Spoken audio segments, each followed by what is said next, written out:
নির্বাচনের দিন এগিয়ে আসার সাথে সাথে জমে উঠেছে প্রার্থীদের প্রচার পর্ব। শনিবাসরীয় প্রচারে জমজমাট উত্তর দিনাজপুরের ডালখোলা। এদিন ডালখোলার বিভিন্ন এলাকায় প্রচার চালান তৃণমূল কংগ্রেসের প্রার্থী কৃষ্ণ কল্যাণী। কখনো হুটখোলা জিপে চেপে, আবার কখনো বা পায়ে হেঁটে ভোট প্রচারে অংশ নেন তৃণমূল প্রার্থী। এদিন তৃণমূলের প্রার্থী এবং কর্মী সমর্থকেরা প্রচারে সাধারণ মানুষের কাছে ভোট প্রার্থনা করেন। এর পাশাপাশি তৃণমূল প্রার্থীর প্রচারকে কেন্দ্র করে দলীয় কর্মী সমর্থকদের উৎসাহ ছিল চোখে পড়ার মতো।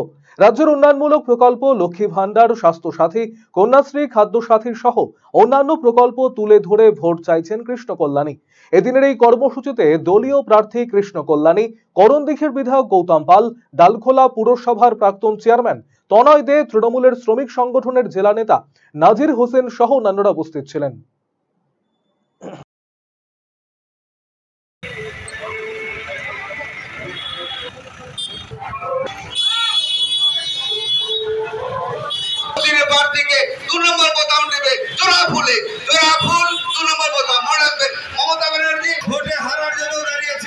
যে এখানকার যে প্রার্থী আছে তাকে আমি প্রশ্ন করতে চাই যে তাকে এখানে রিপিট করা হলো না কেন, এবং তার জবাব দিতে পারবে না বলেই তাকে এখানে রিপিট করা হয়নি।